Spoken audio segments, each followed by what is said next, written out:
when a kind old man stepped forward to pay for a struggling mother's groceries. He never imagined it would set in motion a chain of events that would forever change both of their lives. Before we dive into this story, let us know where you're watching from, and if you believe in the power of compassion, hit that like button and subscribe for more. Stephen adjusted his glasses and peered over the top of the frames at the display screen above the supermarket checkout. The fluorescent lights glimmered off neat rows of candy bars on either side of the conveyor belt. The store was bustling that morning. Couples wandered the aisles discussing their shopping lists, and friends chatted while comparing prices. Stephen usually took his time on Fridays. He liked to pick up fresh produce, some pastries for himself, and a small bouquet of flowers to place on the windowsill in memory of his late wife, Clara. He was in no rush, and the humdrum of people around him lent a sense of comfort. It reminded him that the world was still moving, still going on. He noticed Nancy a few places ahead of him in the line. She had two little boys standing on either side of her cart. Their faces were smeared with traces of breakfast cereal, and each clung to a small toy. Stephen could see the anxiety on Nancy's face even from a distance. She wore a faded jacket, and one of her sleeves had a small tear at the cuff. The lines of exhaustion beneath her eyes and her hunched shoulders told him something was amiss. She kept rummaging in her purse, her breath growing quicker by the second, as though she were willing some magical solution to appear among the crumpled receipts and spare coins. The cashier scanned Nancy's items one by one. A few boxes of cereal, some milk, bread, butter, a jar of peanut butter, and a pack of diapers. The total was announced, and Nancy's face paled. She gave the cashier a tight smile and dug through her purse more frantically. The cashier politely waited, tapping her nails on the counter. The children tugged on Nancy's jacket and whined about wanting snack. Nancy tried to soothe them, her voice trembling ever so slightly. "I'm sorry, I just—" "Let me see if I have enough," Nancy said. She pulled out a small wad of dollar bills, counted them twice, and swallowed with difficulty. "Could you remove the diapers? I'll just get them next time." The cashier nodded, rescanned, and gave Nancy another total. It still wasn't enough. Nancy forced a helpless smile at the people in line behind her, who were shifting their weight impatiently. She dug back into her purse and came up with some loose change, placing each coin on the counter. I'm still short," she whispered. Her cheeks were flushing with embarrassment. She glanced at her children, who stared up at her, confused and wanting to know why they had to put things back. "I can just take the milk and bread. I have to see how much that costs." Stephen caught the quiver in her voice and the dart of tears forming in her eyes. He hated to see anyone so distressed, especially someone who clearly had nowhere else to turn at that moment. He could remember a time in his life, right after Clara had gotten sick, when medical bills piled up faster than he could handle. Strangers had once reached out and helped him in small ways, a nurse who gave him a private place to rest, a friendly neighbor who dropped off meals. He never forgot that compassion, and he believed it was only right to extend the same kindness whenever he could. Stephen stepped forward, placing a gentle hand on Nancy's shoulder. "Excuse me," he said in a soft voice. "Let me cover the rest, please." Nancy looked up, eyes wide with surprise. "Oh no, I couldn't ask you to do that," she stammered. "I don't even know you." Stephen offered her a reassuring smile. "I'd like to help," he insisted. "It's not a problem. The groceries, the diapers, just let me take care of them. You shouldn't go without something so important." She was speechless for a moment, seemingly torn between gratitude and embarrassment. The children blinked at Stephen, curiosity painting their faces. Eventually, Nancy gave a shaky exhale and nodded. "Thank you," she said in a voice that trembled with relief. "That's very kind of you." Stephen took out his wallet, paid for the entire cart of groceries, diapers included, and waited for Nancy to gather her bags. The cashier thanked him politely, and soon the line behind them moved on to the next customer. Nancy turned and introduced herself, pushing back a few strands of her hair that had fallen out of her ponytail. She seemed eager to find the right words to convey how deeply she appreciated his gesture. "Thank you again," Nancy said. I was trying to make my money stretch this week. Things are tough right now." Stephen nodded with understanding. "Please, think nothing of it." He offered a small business card with his phone number. In an age where most people gave numbers by tapping on their smartphones, Stephen still carried old-fashioned paper cards with a simple typed line. Stephen Carmichael, followed by his contact information. "If you ever need anything, don't hesitate to call."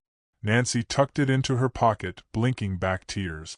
"Thank you," she repeated, as though those were the only words she could muster. She then took her boys by the hand and left the supermarket, the stress still etched on her face but tempered by newfound relief. Stephen's day continued with quiet normalcy. He picked up his pastries, selected a fresh bouquet of daisies, and returned to his small, tidy home in a neighborhood dotted with maple trees. The house felt empty since Clara had passed. Every time he walked through the door, he could almost hear her voice greeting him, even though years had gone by. He had never quite gotten used to the silence. He placed the daisies in a vase on the windowsill, the same spot where Clara once insisted that fresh flowers would brighten the atmosphere. The day drifted on with routine tasks. Tidying the living room, reading the newspaper in the backyard, and fixing a simple dinner. Yet a small part of his mind kept drifting back to the woman at the supermarket. He hoped she and her children would be all right. Nancy, meanwhile, spent the next few days trying to stretch what remained of her money. She had no one to turn to, no family that wanted to help, no reliable friend who could offer a couch for long. She was behind on rent, and the looming threat of eviction hovered like a dark cloud over her. She desperately hunted for a better-paying job, but her limited experience and sporadic references made it difficult. Each day, she dropped off her kids at a neighbor's for a small fee while she went searching for work, checking bulletin boards and online postings, all without success. Yet the tension in her life only grew. The landlord had had enough. On a gray morning, Nancy found a notice on her door demanding immediate payment of overdue rent or face eviction within days. Panic seized her. She tried calling everyone she knew, but no one answered or was willing to help. She sold what few valuables she had, hoping to scrape together enough to convince the landlord to give her more time. It wasn't nearly enough. By the end of the week, Nancy found herself standing outside the building with 2 suitcases, her frightened children clinging to her. A neon eviction notice stared back at her in mocking finality. She had nowhere to go, no plan, no resource left. A few hours passed as she tried to figure out where she might take her children. The shelter she called said they were at full capacity. She sat at a bus stop, in tears, scanning the few business cards or phone numbers she had in her purse. Then she remembered the old man at the supermarket, the card he had given her. She hesitated. It felt strange to call a near stranger for help. But exhaustion, fear, and the desperation to shelter her children overrode her apprehension. With trembling fingers, she dialed the number printed on Stephen's card. It rang a few times, and for a panicked moment, she thought he might not pick up. Finally, a calm, gentle voice answered. "Hello, Stephen Carmichael speaking," he said. Nancy tried to steady her voice. "Hi, Mr. Carmichael, I'm Nancy. We met at the supermarket a few days ago, and you helped me pay for my groceries." Stephen immediately recognized her voice and asked if everything was all right. "No," Nancy admitted, choking up. We've been evicted, and my kids have nowhere to go. I hate to even ask, but I don't know who else to call." Stephen heard the fear in her voice. He felt a familiar tug inside his chest, that simple sense of wanting to help someone in need. Clara used to say that sometimes you got a chance to be somebody's guardian angel, and you had to take it.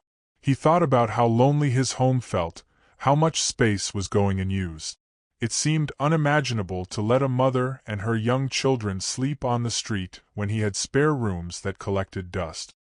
He exhaled slowly and said, "If you'd like, you can come stay with me for a while. I have a guest room, and I can set up some beds for your children." Are you able to get here? He offered to pick her up himself, but Nancy said she would manage with the bus. She took down Stephen's address and made her way there, still unsure if she was making the right decision, but seeing no alternative. The city streets flashed by in a blur through the bus window, the bleak gray of buildings, the occasional graffiti, and crowds of people who seemed to have someplace to go. Her children huddled beside her, only half aware of the gravity of their situation. When they arrived, Stephen was waiting on his porch.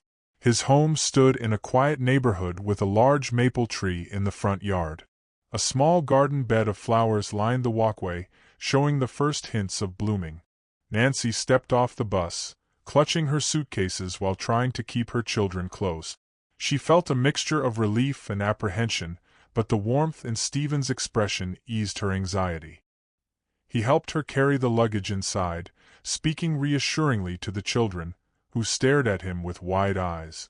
Stephen's house had a cozy living room that opened to a modest kitchen. The furniture was dated but well kept, and the walls displayed faded photos of Clara in various stages of her life: wedding pictures, vacation snapshots, anniversaries. Nancy noticed them and realized Stephen must have lost someone very dear to him. She almost apologized for intruding on such a personal space, but the words stuck in her throat. Stephen led them to a spare bedroom. It had a small bed, a comfortable-looking armchair, and an old wooden dresser. Across the hallway was another room with two narrow beds, likely intended for visiting grandchildren in some earlier era. He asked Nancy if her children would prefer to be together, but she decided it might be easier to keep them close. She'd take the smaller bed, and the boys could share the two narrow ones. Stephen assured her they could rearrange things as needed. For a moment, Nancy merely stood in the doorway, her children clinging to her sides. The wave of relief at having a safe place to sleep brought tears to her eyes. She took a deep breath. "I don't know how to thank you," she said softly. Stephen gave her a kind smile. "You don't have to thank me," he replied.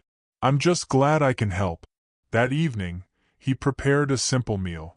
Nancy offered to help in the kitchen, cutting vegetables and stirring soup. The children wandered around, exploring the living room, giggling with cautious excitement as they discovered a few old toys Stephen had tucked away in a corner chest: wooden blocks, an old yo-yo, some puzzles. Stephen was touched by how easily the children found joy even in small things like battered blocks. It reminded him of a time when his own house had been filled with laughter and footsteps. As they sat down to eat, conversation flowed hesitantly at first. Nancy was clearly uncomfortable imposing on someone else's hospitality, but Stephen gently steered the topic toward lighter subjects. He asked the children about their favorite cartoons, making them giggle as he feigned ignorance about modern animation. Nancy relaxed slightly, allowing a small laugh to escape her lip. For a while, they almost forgot the reason they were all there. After dinner, Nancy helped wash the dishes. Stephen dried them carefully, placing each one back in the cupboard. There was a quiet camaraderie in the small kitchen. Nancy cleared her throat, then glanced at Stephen with earnest gratitude in her eyes. "I really can't thank you enough," she said. "We would be on the street tonight if it weren't for you." Stephen rested a hand lightly on her shoulder, conscious not to overstep boundaries but hoping to convey sincere kindness. "It's all right," he answered gently. "Let's just get you and your kids settled and figure out what comes next." By the time Nancy put the children to bed, she could barely keep her eyes open. She retreated into her own room and sank onto the bed in exhaustion. The events of the day weighed on her heavily, yet for the first time in weeks, she felt a glimmer of safety. It was in that moment, staring at the ceiling of a stranger's spare bedroom, that she let her guard down just enough to sob quietly into the pillow. Relief, fear, and overwhelming gratitude mingled into one emotional tide. She drifted off wondering if she was burdening Stephen too much or if this could be the turning point she desperately needed. Stephen, alone with his thoughts, remembered the first days after Clara died.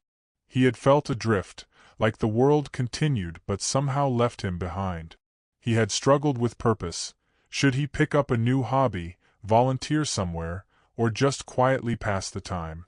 And now, unexpectedly, he found himself with a chance to be of real help again, to give someone else the support that people had once given him. That night, he retired to his room with a bittersweet sense of meaning. He found himself hoping that Nancy and her children would see better days. The next morning, the two boys woke early, rummaging around the kitchen in search of cereal. Stephen was an early riser, so he was already up, sipping his coffee at the small table near the window. He welcomed the children to join him, setting out bowls and spoons, smiling at their excitement over the cereal. Nancy entered, wearing an old sweater, her hair still tousled from sleep, and apologized if her kids had woken him. "Not at all," Stephen said cheerfully. "I'm used to being up before the sun." He offered her a cup of coffee. "You look like you could use a mug." Nancy gratefully accepted. They sat together, quiet at first, as the children devoured their breakfast. Eventually, Nancy exhaled, mustering the courage to talk about what had led her to this point in life. She figured Stephen had a right to know, given his hospitality. "I'm not sure how to start," she admitted. I guess I should tell you about my ex-husband. His name is Marco." Stephen nodded, letting her take her time. "We married young," she continued. "I thought we were in love. He came from a wealthy family, which was a world I wasn't used to. My parents died when I was a teenager, and I never had much. He swept me off my feet. At first, he was charming, generous, everything you'd expect from someone who seemed to have it all." Her hand tightened around the coffee mug. "But after we married, things changed. He became controlling, critical. Little by little, I couldn't go anywhere without him asking where I'd been, who I was with. He'd punish me emotionally if I didn't do exactly as he said. I tried to ignore it at first, telling myself marriage is about compromises, but it got worse. He'd yank me by the arm, shove me, sometimes hit me. I was terrified, but I didn't know how to leave. He had money and influence, and I was financially dependent on him." She took a shaky breath. "When I got pregnant, I hoped he'd soften, that seeing me carry our child would change him. It didn't. If anything, it made him feel more powerful, like I was trapped. For a while, I just put up with it. But then one night, after he hurt me badly enough that I thought I'd never recover, I decided I had to leave. I called a friend, an acquaintance, really, who let me stay for a short time. I filed for divorce, but I couldn't afford a good lawyer. Marco threatened to take the kids away. Eventually, we came to an agreement, but it was all on his terms. I left the city and tried to start fresh. But it's hard when you have no money, no one to rely on, and you're always scared he'll come find you again." Stephen sighed sympathetically. "I'm sorry you went through all that." "He sounds dangerous." "He is," Nancy confirmed. "That's why I moved to this area. I found a cheap apartment, tried to get a job, but everything spiraled. And now that I'm here, at least the kids are safe for the moment. I'm scared he'll show up. He always had a way of finding me." Stephen reached out and covered her trembling hand with his own. "You're safe here," he reassured her. "And if he does show up, I won't let him get near you or the children." Nancy's eyes shone with gratitude and sorrow. "Thank you," she whispered. "I'm sorry to dump all of this on you." "Don't apologize," Stephen said gently. "You're doing what you have to do for your family." Over the days that followed, a rhythm emerged in the house. Nancy tried to find new employment, applying in person at various shops and offices. Stephen stayed home, helping look after the boys and occupying himself with small tasks: gardening, reading, even cleaning out the attic for the first time in years. The children quickly grew attached to him. They followed him around in the garden, asking 100 questions about the different flowers and the little critters that often hopped around the yard. In the evenings, Nancy would cook dinner with Stephen. Sometimes they ate quietly, other times they shared snippets of their lives. Nancy learned that Stephen had served in the Navy for a few years when he was younger, then worked as an accountant until retirement. He and Clara had never had children, which he sometimes regretted, but they had loved each other deeply. Nancy sensed that the loneliness in his house was a reflection of his loneliness in life. She felt a pang of guilt each time she caught herself wishing for a permanent stay because she knew she was only there due to his kindness, and she had no idea how long it might last. One afternoon, after picking her children up from a brief daycare program at a community center, Nancy returned to the house with tears of joy in her eyes. She found Stephen in the backyard, trimming some rose bushes. When he saw her, he set down the shears and walked over. "Is everything all right?" he asked, noticing the tears. Nancy nodded, her face lit with cautious optimism. "I got a call back from a flower shop downtown. They want me to come in for an interview next week. It's not guaranteed, but it's something." "That's great news," Stephen said, genuinely thrilled for her. "I'll help watch the kids whenever you need. I have plenty of free time." Nancy bit her lip, trying to contain her excitement and worry simultaneously. "Thank you. I'm just scared," she admitted. "I'm scared to become comfortable or hopeful, and then have it all fall apart. Marco used to show up at my old jobs, ruin things, make me quit out of fear. But maybe this time will be different." Stephen gave her a comforting pat on the shoulder. "Let's take it one step at a time," he said. A sense of optimism settled into the household over the next few days. Nancy prepared diligently for her interview, practicing answers, ironing her clothes. The children seemed more relaxed, less anxious about where they would sleep at night.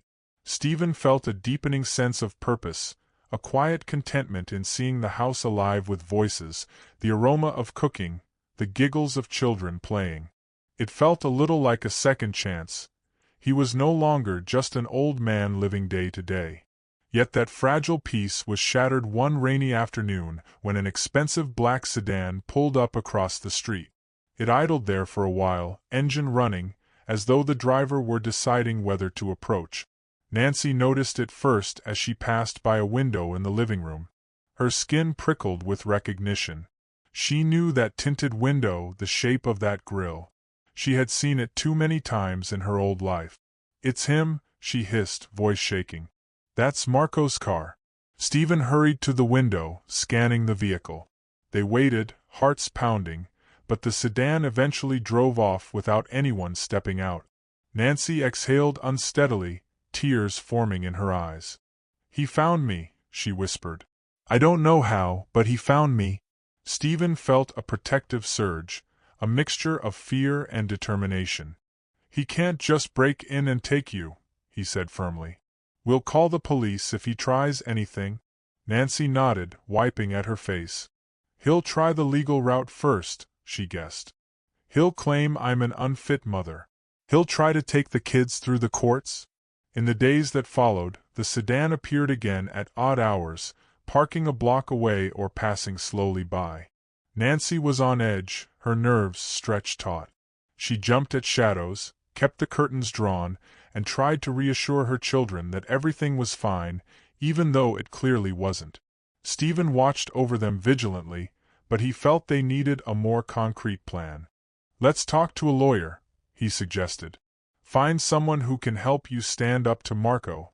If he tries to take you to court, we won't let him win." Nancy hesitated. "Lawyers are expensive," she pointed out, biting her lip. "I barely have enough to put food on the table." Stephen frowned. "I have some savings," he offered. "I'm not rich, but maybe it'll be enough to get you some legal counsel." She stared at him, astonished. "You do that for us?" He shrugged, giving a gentle smile. "I can't think of a better use for my money right now than ensuring you and your children are safe." Emotions overwhelmed Nancy. She hugged Stephen impulsively, tears of gratitude sliding down her cheeks. "I'll pay you back," she whispered, "someday, somehow." Stephen patted her back gently. "That's not necessary. Let's just get you the help you need." They found a small law firm in the city, Rogers and Taylor Attorneys at Law. Nancy managed to secure a consultation with a lawyer named Jordan Taylor. He was younger than they expected, dressed in a crisp suit, hair neatly styled, with an air of earnest enthusiasm. He listened to Nancy's story, asked clarifying questions, and pressed for any documentation she might have about Marco's abuse. "He's cunning," Nancy warned. "He never let me record anything or photograph injuries. And he's wealthy, so he probably has the best lawyers at his disposal. I have basically nothing." Jordan tapped a pen on the desk, deep in thought. "We'll work with what we can," he assured her. "There are ways to gather evidence. Witness statements, testimonies from people who may have seen or heard something. Even if it's just building a pattern of intimidation, we can present that in court. This may also be a matter for a restraining order if he poses a threat." Stephen broke in. "Whatever it takes, we'll do it." "Agreed," Jordan said. "But I'll be honest, this won't be simple or cheap. Marco might try to push a custody battle, painting you as irresponsible or unstable, especially if he finds out you've been effectively homeless. We need a strategy." Nancy's eyes welled with tears of frustration. She felt trapped in the same nightmare, the same cycle of terror. "I just want my children to be safe," she whispered. Jordan offered a sympathetic nod. "I understand. Let's start by preparing for the worst-case scenario, a full custody battle. I'll need to see any records you have. Medical, financial, everything. We have to establish you as a capable, caring parent who fled from an abuser. If we can show a history of Marco's behavior, that helps. The courts don't look kindly on domestic violence. We also want to consider a protective order, though it might be contested if he has the resources to argue it." They spent the next few hours working through details. Stephen offered to pay the initial retainer, and Jordan began putting together a plan. Nancy left the office feeling overwhelmed by the scale of what lay ahead, but also buoyed by a faint sense that she wasn't in this alone anymore. Stephen's presence at her side reminded her of how much someone's kindness could change your life in desperate times. As they exited the building, a man in a dark suit stepped forward from a nearby bench. His hair was neatly slicked back, and he carried a briefcase.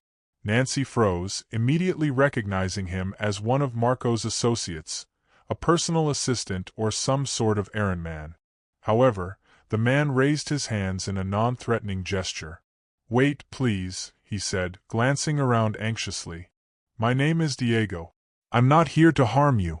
Stephen stepped protectively in front of Nancy, his jaw set. "What do you want?" Diego's gaze darted around as though he were terrified someone would see him talking to them. "I work for Marco," he admitted, his voice trembling. "But I'm getting out. I never realized the full extent of what he's been doing. Things have gotten worse. I found documents, evidence that he's been bribing officials, forging records, all to come after Nancy. I can't be part of that anymore. I want to help you." Nancy stared at him, uncertain whether to believe a word he said. "Why now?" she asked with a hard edge in her voice. "You've been with him for years, haven't you?" Diego winced. "I know. I'm ashamed. But for a long time, I thought it was just business. I didn't see how he treated you or realize the lengths he'd go to keep control. Recently, I overheard him talking about how he planned to use corrupt officials in the legal system to ensure you'd never see your kids again. He talked about destroying every piece of your reputation, blacklisting you from any job, so you'd come crawling back to him. That's not right. I can't stand by." Stephen and Nancy exchanged wary glances. They had no reason to trust him, yet if his story was true, it could be the break they needed. Stephen cleared his throat. "How do we know you're not setting us up?" he asked quietly. "You don't," Diego admitted, eyes dropping to the sidewalk. "But if you give me a chance, let me show you these documents. They're not here, obviously. I need to copy them from the office, carefully. If I get caught, I'll be in serious trouble." Nancy narrowed her eyes, trying to read the sincerity in his face. "All right," she said. "If this is a trap, you won't succeed. We'll have the police involved the moment we suspect anything." Diego swallowed. "I understand." He slipped a business card from his pocket, wrote a private phone number on the back, and handed it to Nancy. "I'll contact you soon. Or you can call me at this number once you decide what you want to do. But please be careful. If Marco sees this—" He trailed off, glancing over his shoulder as though expecting to find Marco looming behind him. Then he hurried away, leaving Nancy and Stephen standing there on the busy sidewalk. Rain began to drizzle, droplets casting hazy reflections in the puddles near the curb. Nancy's heart pounded. She felt an uneasy mixture of hope and dread. If Diego was telling the truth, Marco's ability to manipulate the system might be proven. But if it was a trick, it could be a move to get them into a vulnerable position. She clutched Stephen's arm nervously. "I don't know what to do," she whispered. "I'm so tired of being frightened." Stephen put his arm around her shoulders protectively. "Let's talk to Jordan about this," he suggested. "And we'll be extremely cautious." They returned home, the weight of the encounter pressing heavily on them. The children sensed the tension, but Nancy tried to mask it with a forced smile. Stephen, unable to hide his worry, took a quiet moment to himself in the backyard. The sky was turning a dull gray, reflecting his mood. He breathed in the damp air, recalling how he had once believed he was done with the storms of life. After Clara passed, he thought the rest of his days would be calm but empty. Now he realized that sometimes, in the twilight of one's life, unexpected challenges and responsibilities could emerge, demanding courage even when you thought you had none left. Days passed without word from Marco. The black sedan didn't appear again, which made Nancy anxious in a different way. Was he planning something more sinister behind the scenes? Stephen and Nancy updated Jordan about Diego's approach, and the lawyer advised them to proceed carefully but said that any genuine documentation or evidence of Marco's corruption would be a significant boon. Nancy did well in her flower shop interview, impressing the manager with her genuine enthusiasm and knowledge of different blooms.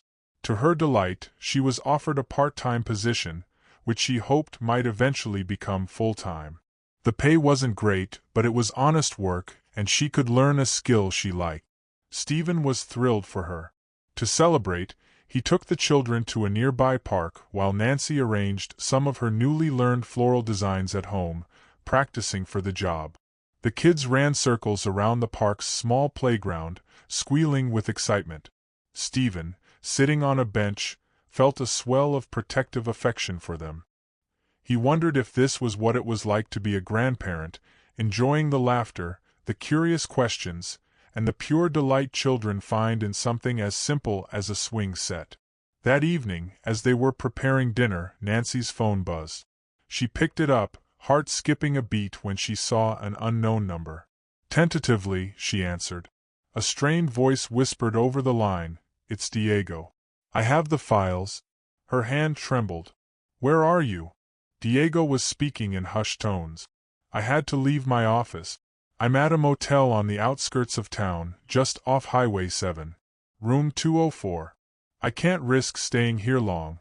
Marco has men looking for me. Come quickly, but please don't draw attention." Nancy's heart pounded. She relayed the information to Stephen. They called Jordan, who insisted on joining them to authenticate whatever Diego had. "I'll meet you both there," Jordan said. "And we'll proceed with caution. Don't go inside until I arrive." Nancy and Stephen piled into his old sedan. The drive felt like a slow crawl, though in reality, it took only half an hour.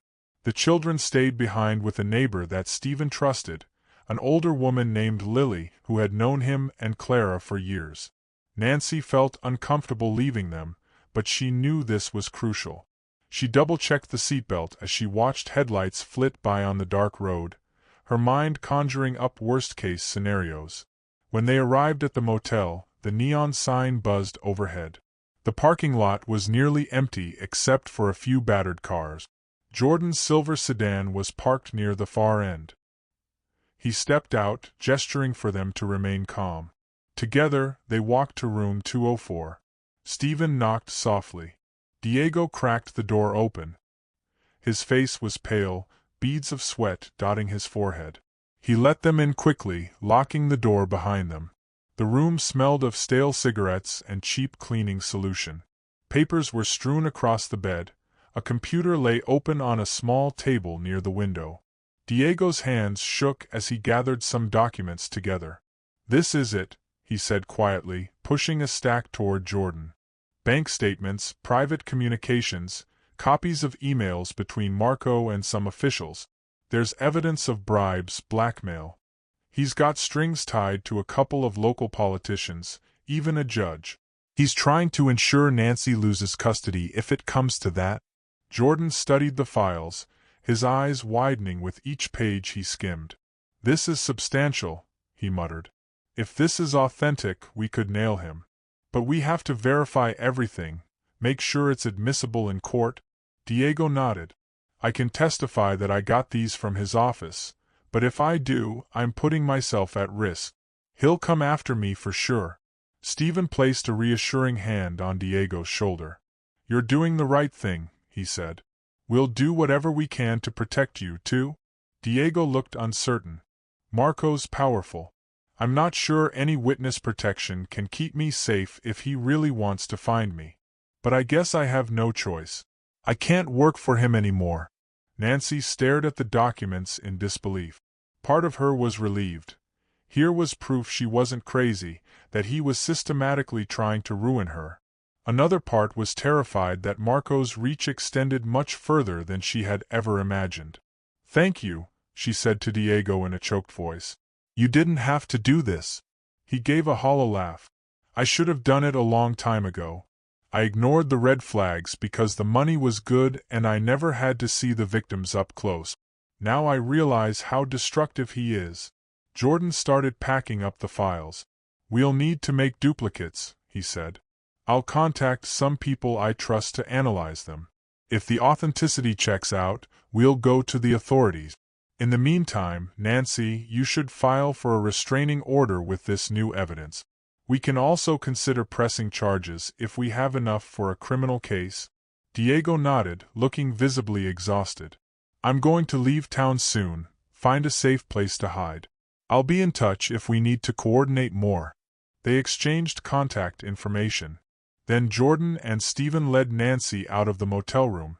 The night air was cool against their faces. Nancy's thoughts whirled with a new mixture of hope and dread. They had something that could potentially stop Marco's manipulations, but the risk of retaliation felt higher than ever. On the ride home, Nancy stared out the window, her reflection a ghostly overlay on the passing streetlights. Stephen reached over and squeezed her hand.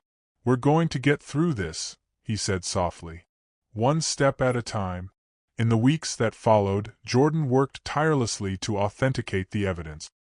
He engaged a specialized investigator who confirmed the documents contained legitimate corporate letterheads, real signatures, and email metadata tying them to Marco's office.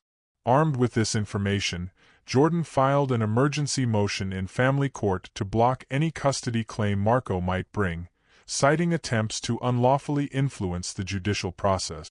Though legal battles can take months or even years, Nancy found small comfort in knowing she now had a fighting chance if Marco tried something. She continued working at the flower shop, diligently learning new arrangements and technique. The children enrolled in a local elementary school, finding a sense of normalcy in daily routines. Stephen's house became a safe haven filled with the aroma of freshly cut flowers, warm meals, and the innocent laughter of children. One afternoon, as Nancy returned from work, she saw a letter taped to the front door. Her heart thudded. She carefully peeled it off and unfolded the sheet. It was a summons.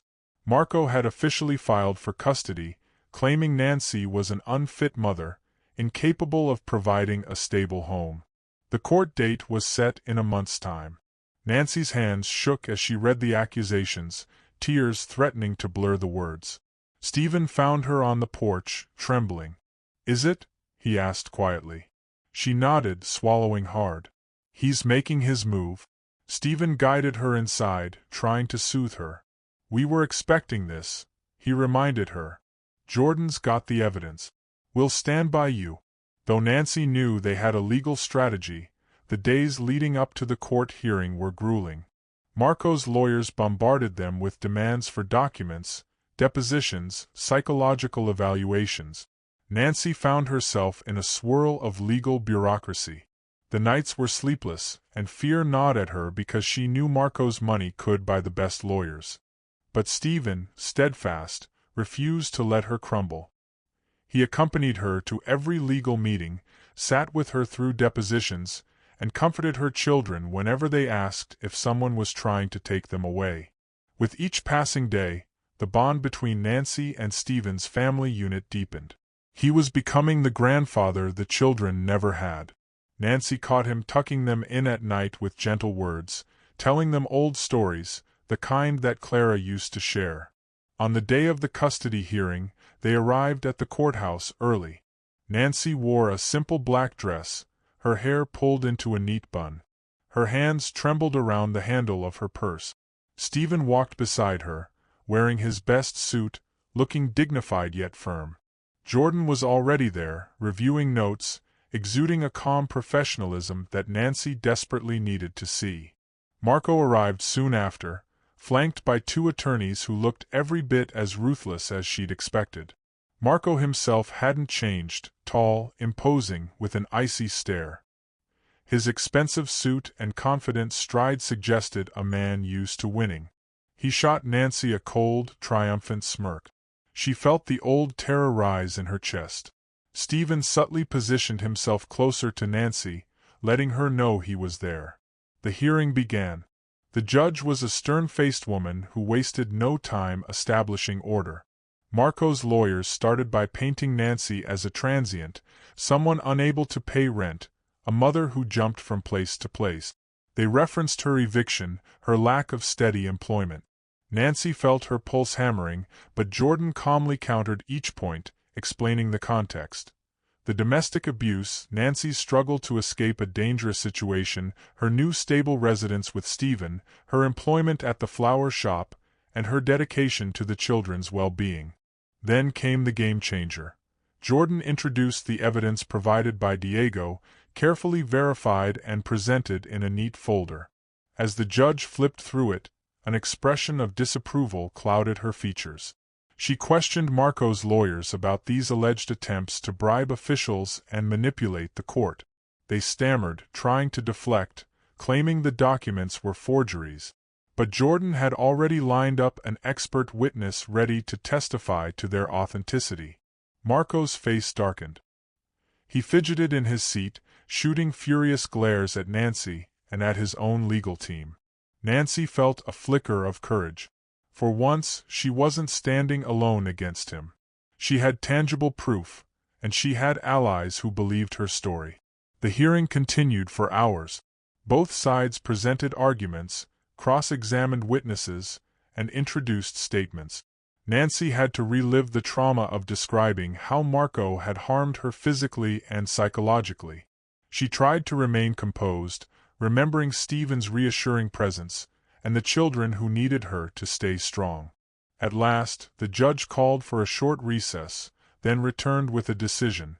She stated that, based on the preponderance of evidence, specifically referencing the suspicious activities outlined in the documents, she had serious concerns about Marco's fitness for custody. She also acknowledged the allegations of abuse and intimidation. In a firm tone, the judge ruled in favor of Nancy retaining full custody, at least until further proceedings could thoroughly investigate Marco's alleged misconduct. Furthermore, the judge granted a protective order, restricting Marco from coming near Nancy or the children without explicit court permission. Nancy felt tears of relief streaming down her cheeks. Stephen clasped her hand, the tension draining from his face. Jordan allowed himself a satisfied smile. Meanwhile, Marco stood, face contorting with anger. He stormed out of the courtroom, ignoring his attorney's pleas to remain calm. Within days, local authorities began investigating the bribery allegations. Marco's name popped up in whispers around City Hall. While it would take more time for any criminal charges to develop, the blow to his credibility in family court was immense. Nancy and the children were finally able to breathe, no longer living in day-to-day terror that he could snatch them away at any moment. Still, a lingering unease clung to Nancy. She knew Marco's capacity for vengeance. The law might slow him, but would it stop him completely? Stephen tried to reassure her that a restraining order gave them a layer of security. Nancy wanted to believe it, and she took comfort in the fact that every step forward made it harder for Marco to exert his manipulative power. Over the months that followed, Nancy thrived in her new routine. She became a valued employee at the flower shop, eventually securing more hours. The children adjusted well in their school, making friends and looking genuinely happy for the first time in a long time. Stephen loved having them around, taking them to the park, teaching them basic gardening, and even showing them how to fix small things around the house. Nancy, touched by Stephen's unending generosity, insisted on paying rent with whatever she could afford. Though he argued it wasn't necessary, she insisted that it was important for her dignity and independence. Stephen finally relented, letting her contribute a modest amount. He grew increasingly fond of the role he played in their lives, a quiet paternal presence that gave him renewed purpose. One evening, after a particularly pleasant family dinner, they all sat in the living room. The children were playing with puzzles on the floor, occasionally showing off their progress to Stephen, who praised them warmly. Nancy curled up on the sofa, reading a book. A sense of calm happiness filled the air. She closed her eyes for a moment, thinking how far they had come from the day she stood in that supermarket, unable to pay for diapers. But storms often return just when the sky appears clearest. One autumn afternoon, out of nowhere, Marco appeared once again, this time at the very home they had struggled so hard to protect. Nancy was at work when Stephen answered a furious pounding on the door. Two bulky men in dark suits stood beside Marco, who wore an expression of smug defiance. Before Stephen could react, Marco demanded to see his children. Stephen stepped forward to block the doorway. "You have no right to be here," he said, voice calm but firm. "There's a restraining order in place. I'll call the police." Marco snorted derisively. "I have no intention of obeying that worthless piece of paper," he snarled. "Those children belong to me. Step aside, old man." When Stephen refused, one of the bodyguards shoved him. He stumbled back, colliding with a chair. Anger flared in his eyes, and he tried to stand his ground, but he was no match for two strong men in their prime. They pushed past him, heading deeper into the house. Nancy's children, home early from school, heard the commotion and rushed out of their bedroom. The older boy recognized Marco immediately and screamed. Marco grabbed him by the arm. The younger one ran to hide behind a couch, but the second bodyguard scooped him up. Their cries echoed in the corridor. Stephen tried to intervene, heart pounding, but one of the thugs struck him in the stomach, knocking the wind out of him. He doubled over, gasping. Marco gestured toward the door. "Get them in the car," he barked. The men carried the sobbing children outside, ignoring Stephen's desperate protests. Within moments, they piled into the black sedan that screeched away, leaving Stephen lying on the living room floor, struggling to catch his breath. By the time Nancy got the frantic phone call from Stephen, it was too late. The children were gone. Nancy felt her entire world collapse. She raced home to find Stephen shaken, bruised, and berating himself for not being able to stop them. Rage, terror, and helplessness surged in Nancy's veins. She wanted to scream, to weep, but most of all, she wanted her children back. They called the police, who arrived and took statements. They issued an Amber Alert, but for Nancy, every passing minute felt like a lifetime. She called Jordan, sobbing into the phone, and he promised to contact the FBI since Marco had violated a restraining order and forcibly taken minors. Authorities scattered across the city, searching, but Marco had money and resources. He could easily hide or leave the state. The next 2 days were excruciating. Nancy and Stephen hardly slept, anxiously awaiting any call from the authorities. Neighbors pitched in, distributing flyers, combing nearby areas. Each time the phone rang, Nancy's heart stopped. She prayed for a tip, a clue, anything to bring her children home safely. Stephen lived in a constant state of guilt for failing to protect them. He replayed the scene in his mind, wishing he had been stronger or had a weapon or something that might have deterred them. On the second night, Nancy received a call from the FBI. Her hand trembled so violently she almost dropped the phone. The agent on the line informed her they had tracked Marco's phone signal to a remote cabin 2 hours outside of the city. Agents had raided it and found Marco, along with the children, who were unharmed but frightened. Nancy sank to her knees, tears streaming, as relief overwhelmed her.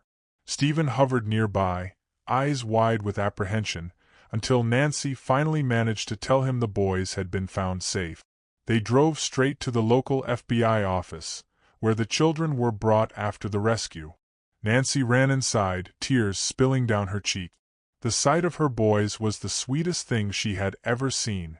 They rushed into her arms, clinging to her, sobbing in relief. She showered them with kisses and reassurances. Stephen stood behind her, tears in his own eyes, gently resting a hand on each child's shoulder. The older boy looked up at him, a question shining in his eyes, as though wondering if they were truly safe now. Stephen nodded, voice shaking as he said, "I promise we'll never let anything like that happen again." Marco was arrested on the spot, charged with multiple counts including kidnapping, assault, and violating a restraining order. This time, his influence didn't spare him. With the weight of the earlier bribery investigation and the blatant disregard for the legal system, the authorities were in no mood to offer him any leniency. Nancy was told it might take a while for all legal proceedings to conclude, but at least for the time being, Marco was safely behind bars, and his chances of immediate release were slim. The days after the kidnapping rescue blurred as Nancy and the children recovered from the trauma. They stayed close to Stephen, who insisted they remain with him for as long as they wished. The children were jumpy, waking up from nightmares, constantly seeking the reassurance of an adult's presence. Nancy, too, found herself startled by small noises, her mind replaying the horrors of that day. Stephen gently coaxed them into normal routines. He made their favorite foods, took them to the park in the early mornings, and consistently reminded them they were safe. Gradually, life settled back into a peaceful rhythm, though the shadow of what had happened lingered in each corner of their minds. The FBI kept Nancy updated on the progress of the case. Marco's assets were frozen under suspicion of illicit activities. His lawyers had all but abandoned him when it became clear how severe the charges were. Meanwhile, Nancy found solace in the knowledge that he could no longer terrorize them. Months slipped by, and each day felt like a small victory. The children's nightmares diminished. Nancy found joy in her flower shop job, working diligently and even earning a slight raise. Stephen helped with the kids' homework, taught them how to ride bikes safely, and told them stories about Clara, weaving in lessons about kindness and courage. One spring morning, Nancy watched from the porch as Stephen knelt in the garden with the boys. They were planting new flowers, eager to see them bloom. She couldn't stop a warm smile from spreading across her face. The old house no longer felt like just Stephen's home, it was theirs, a place of belonging. A feeling of tranquility replaced the stormy uncertainty that once consumed them. Nancy began to explore the possibility of moving out eventually, finding her own place once finances allowed. Yet every time she brought it up, Stephen's expression filled with a gentle sadness, though he tried to hide it. She realized that Stephen needed them as much as they needed him. They had become a family, bound not by blood but by compassion and shared adversity. Nancy wasn't certain she wanted to break that bond by leaving the moment she could afford her own rent. She discussed it with Stephen, saying, "I don't want to overstay my welcome. You've done so much for us, and I don't want you to feel like you can't have your privacy back." Stephen smiled, brushing the dirt from his hands. "Overstay your welcome? Nancy, you've made this house feel alive again. Clara would have loved to see this. You and the boys are welcome for as long as you want to be here." Nancy felt tears prick her eyes at the mention of Clara. She placed a hand on Stephen's shoulder. "We might just take you up on that," she said with a shy laugh. Stephen's health, though that of an older man, seemed to improve with the presence of children.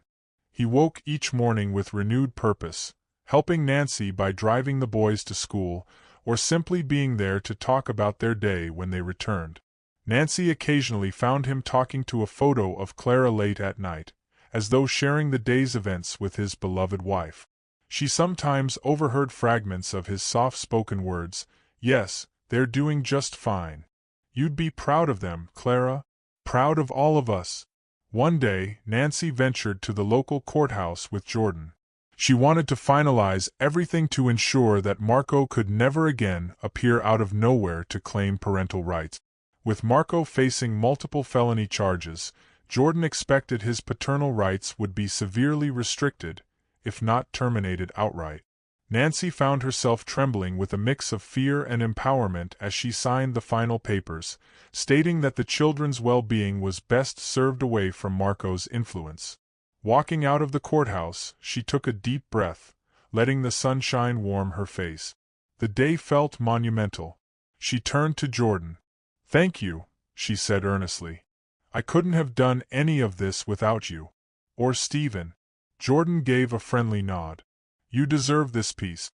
I hope things only get better from here." Time passed with little to no news of Marco, beyond hearing that his trial dates were delayed as his lawyers tried to mitigate the mountain of evidence against him. Nancy focused on living, not just surviving. She nurtured her children's growth, picking them up from school, helping with class projects, and celebrating their birthdays with small parties where Stephen proudly played the grandfatherly host, entertaining the kids with silly jokes. One warm summer evening, they all sat on the porch, watching the sun set. The children chased fireflies in the yard while Nancy and Stephen rocked gently in old wooden chairs. Nancy turned to him, her eyes reflecting the soft orange glow in the sky. "You know," she said, "if someone told me a year ago that I'd be here, safe, with a stable job, a loving home, and my kids happy, I'd have thought they were crazy." I still remember how alone I felt that day in the supermarket, counting every coin to buy the essentials. Stephen smiled wistfully. "And I remember how empty this house felt. It's funny how one small act of kindness can lead to so many changes." Nancy watched the children scamper around the yard, laughter floating in the warm air. She realized that, despite all the hardship, she had found not just safety, but a real family. Perhaps the scars of the past would never fully disappear, but they had led her to a place of healing she never dreamed possible. She reached over and squeezed Stephen's hand, unable to fully express her gratitude in words. On a crisp autumn day, Nancy's flower shop boss approached her with a proposition. The elderly shop owner, impressed by Nancy's dedication, asked if Nancy would like to become a partial partner in the business. Nancy was stunned. She had grown proficient at both the artistic and managerial aspects of the job, and the owner was looking to slowly step back from day-to-day operations. "This is a big decision," Nancy confided to Stephen later. "It means a lot of responsibility and some financial investment, but it's also a dream come true. I love this work." Stephen encouraged her wholeheartedly. "If it feels right, I'll help however I can," he said. "Just imagine how proud your children will be to see you running the shop."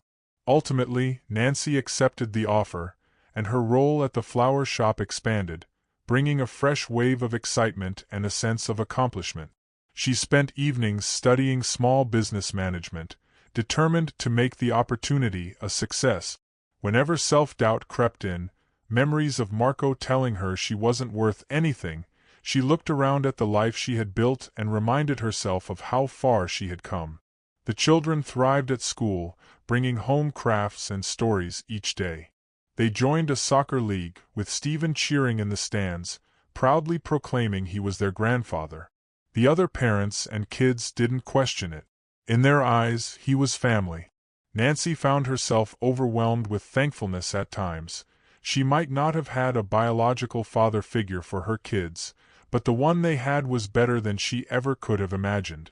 Months melted into a year.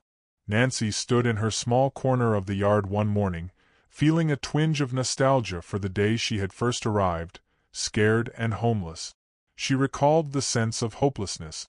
Now, she felt a quiet joy in every rustle of leaves, in the smell of fresh coffee drifting from the kitchen. This home was her sanctuary.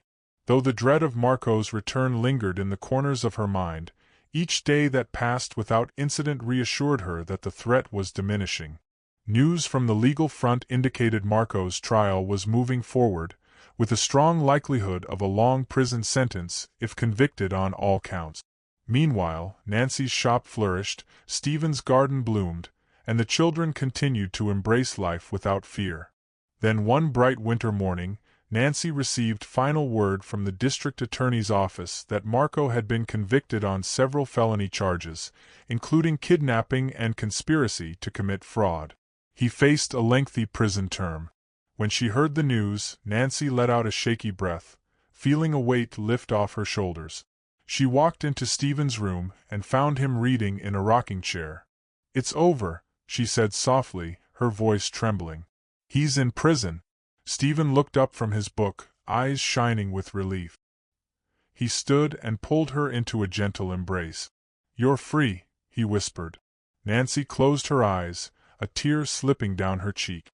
"We're free," she corrected, thinking of her children, and the life they had rebuilt with Stephen by their side. At last, the cycle of fear had been broken. Nancy stepped into a future where the nightmares of the past no longer dominated her present reality. And in that future, she had family, Stephen, her children, and the warmth of a real home. They found ways to commemorate their journey, planting a small tree in the backyard, something that could grow with them over the years, a living reminder of rebirth and hope. Life settled into a steady, contented rhythm. The children excelled in school, Stephen's health remained steady thanks to regular checkups, and Nancy ran the flower shop with growing confidence. Sometimes, she even found herself humming a tune as she arranged fresh bouquets. She looked forward to returning home each night, sharing dinner with Stephen and the kids, and feeling that sense of unity that was once just a faraway dream. On a late summer evening, they prepared a simple family gathering, just the four of them, a little music, grilled vegetables, and bright laughter in the backyard. Nancy paused at one point, looking at Stephen, who was telling the kids a silly story about his time in the Navy and how he once got seasick during training. The boys roared with laughter, and even Stephen chuckled at his own expense. Nancy leaned against the porch railing, watching them all with a grateful smile. For the first time in as long as she could remember, she felt safe, truly safe. The memory of Marco's presence still caused a shiver when she thought about it too deeply, but it no longer controlled her. She had formed new memories, stronger than the old, built on a foundation of kindness and resilience. Every now and then, she would find Stephen lost in memory of Clara. On those occasions, Nancy would place a comforting hand on his arm and remind him of the good they were creating together. In quiet moments, Stephen would murmur that he felt Clara smiling down on them, proud that their home was filled with life and love again. The children eventually fell asleep that night, worn out from running around the yard. Nancy and Stephen sat on the porch swing under the soft glow of a string of lights. The city skyline was barely visible over the trees. A gentle breeze rustled the leaves, carrying the faint fragrance of the garden. Nancy exhaled, leaning her head back against the swing. "Thank you," she whispered, "for everything. For saving us, for giving us a home, for not giving up on us. You've changed our lives." Stephen gave her a kindly smile. "You've changed mine too," he replied. "I didn't know how much I needed a family until you all came along. And seeing your children grow, it's like watching a new chapter unfold in this old house." Nancy reached for his hand and squeezed gently. They rocked together in peaceful silence for a while, each lost in their own thoughts of gratitude and memories of heartache that brought them to this very moment. The cicadas hummed in the distance, a soothing nighttime chorus. Although Nancy's past was etched into her soul, she no longer felt defined by it. She was a mother who had fought for her children's safety. She was a partner in a flower shop, a role she took pride in. And she was a companion to an elderly man who had shown her the true meaning of compassion. Their unorthodox family thrived on mutual respect and love, bound by the knowledge of what it felt like to lose everything and find hope again. The next morning, the children burst into the kitchen with an excited energy, rattling off their plans for the day: soccer practice, a school project, and maybe a trip to the park if Stephen could manage. Nancy laughed at their enthusiasm. She poured orange juice, Stephen flipped pancakes, and the kitchen filled with the aroma of syrup and fresh fruit. For a fleeting instant, Nancy was overcome with emotion. She realized how precious these simple, everyday moments were. Years earlier, a woman with 2 small kids had stood in a supermarket line, short on money, short on hope. An old man had stepped forward, paying for groceries, unknowingly paying for more than food, paying forward a kindness that would sprout new roots and transform all their lives. The chain of events that followed was fraught with peril, heartbreak, triumph, and at last, a lasting serenity. Nancy looked at Stephen, who was balancing a pancake on the spatula, turning to grin at the children. She felt her heart warm with a happiness she once believed was out of reach. In that moment, she knew their story was one of second chances, of broken lives stitched together by compassion, trust, and unwavering resolve. No matter what challenges the future might hold, they would face them as a family, supporting each other every step of the way. Thanks for watching till the end. If you enjoyed the story, give this video a like if you haven't already and subscribe for more.